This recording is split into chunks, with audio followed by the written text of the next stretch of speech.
I'm WG, and it's time we take a closer look at the 17 new cards added with the Season 1 update. Out of those, there are 7 of a new archetype called Forbidden cards. Interesting to see here, they have a icon where usually the Epiphany or Godly Epiphany icons would be, which might mean that these cards are unable to be further epiphanied.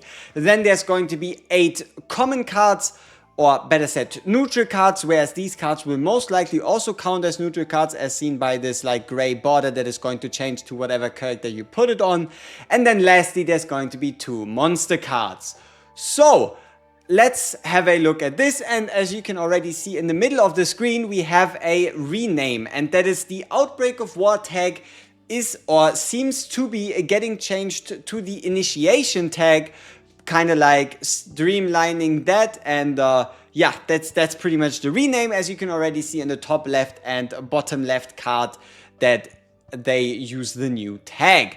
So the Forbidden Gesture of Freedom is a card you can only play once per fight. It costs you nothing. It is always at the start of your battle in your hand, and it allows you to reduce the cost of one random card in hand by 1. Interesting to note here is it doesn't say for 1 turn, meaning that this cost reduction should last throughout the whole battle. Then we have the Forbidden Portrait of Fury, which is a 70% times 1 attack card that then also adds a hit for every 4 attack cards you have in hand, allowing you to then also draw for 1 for each hit. So if you have less than 4 cards in hand and you play this, you draw 1.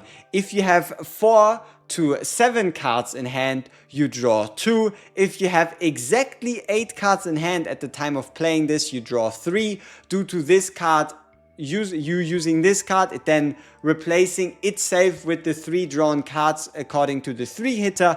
If you play this card with 9 cards in hand, you only draw 2 due to the maximum hand size limit of 10, then deleting one of those cards, and should you play this card at 10, you only get 1. So that's a little bit of a thing to pay attention to with the Portrait of Fury, but also, I mean, holy, in general, it is just a very solid 3 hitter.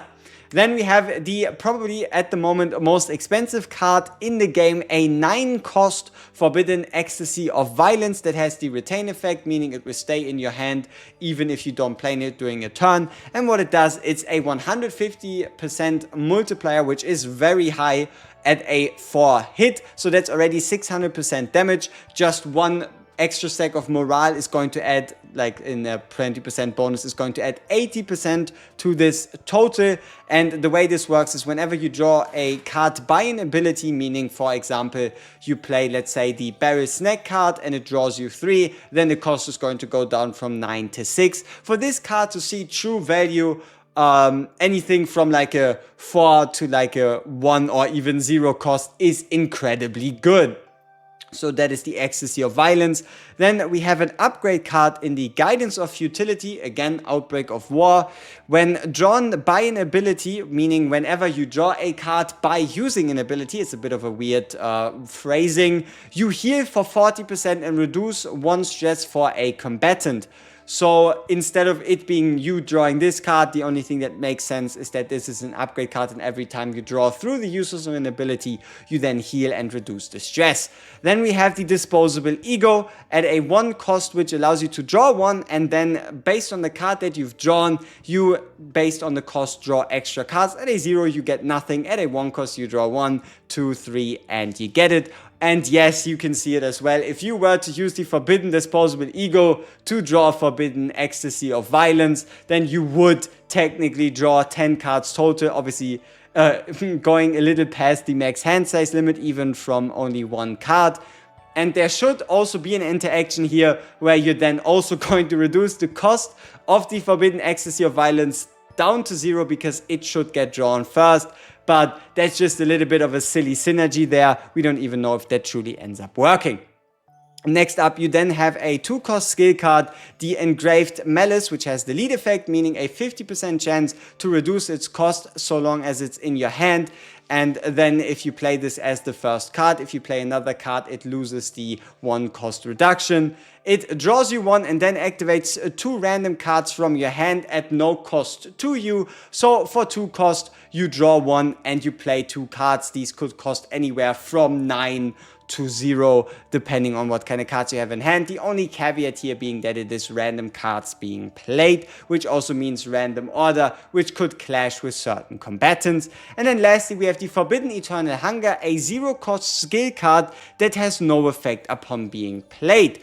The only way you can get an effect out of this card is by actually drawing this card. Whenever you draw this card through any means possible, then this card card effect activates. So whereas the inspiration effect requires you to draw by ability, so for example Yuki can draw her own cards with an ability and then they get the reduction, the response effect just requires you to draw this card. So even if you just draw it into your hand from the deck, you still get 1 draw and 1 AP, and without you having to without you playing this card, you can always put this card back into your deck to draw it again, giving this incredible value with characters that can shuffle this card back into your deck and then pull it back out or put it below your deck or anything like that. So this card is definitely one to look out for characters that interact with cards or even just Yuki's partner.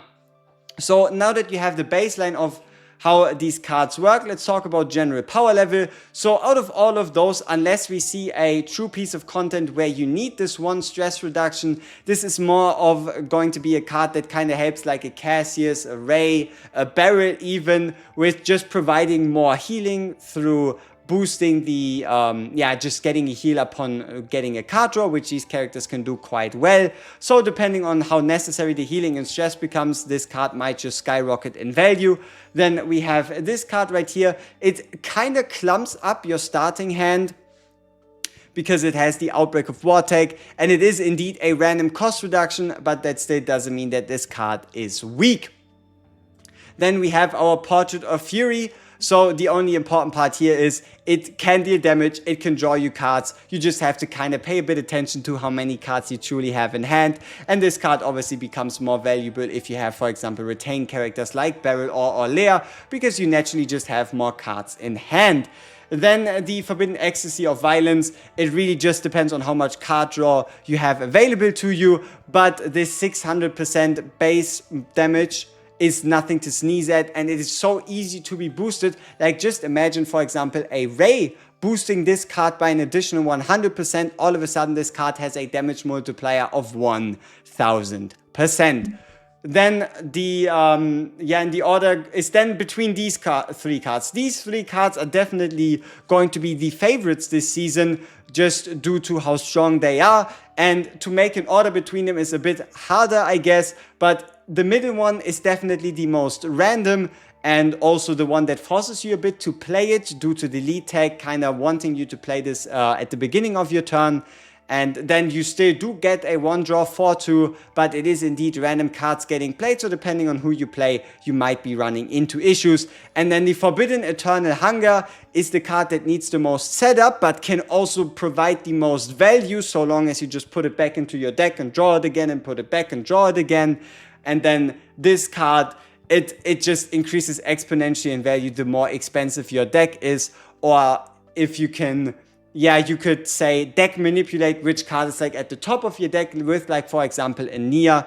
So the synergy for the Eternal Hunger and Disposable Ego with Nia is pretty damn good. So you could, for example, use a Nia to put a card back at the top of your draw pile at, like, for example, a 3 cost, and then pull this card with the Forbidden Ego to guarantee yourself drawing 4 cards for just 1.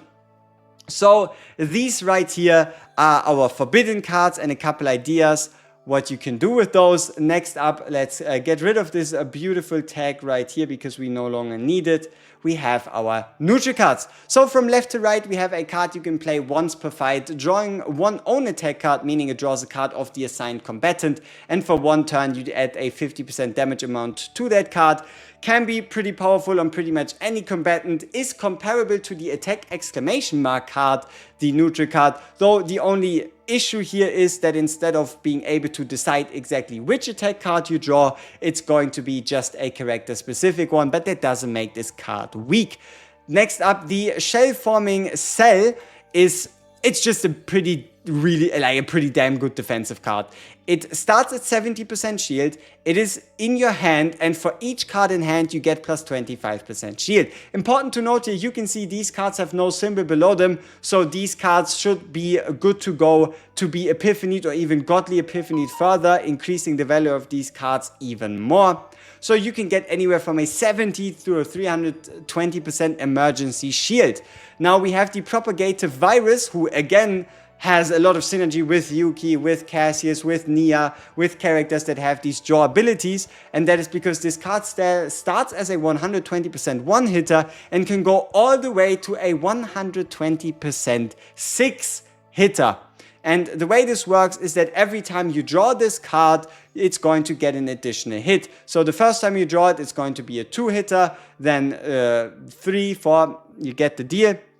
And you can either obviously just play this card a lot and shuffle your deck a lot, or you can just use, for example, like the Joker from Cassius to just decidedly pick this card back out of the graveyard, triggering the Spawns effect again, adding an extra hit. So this is definitely another card to look out for. Then we have the Muscle Enhanced Evolver, which is pretty straightforward when it comes to these cards, and it just is an 80% times 2.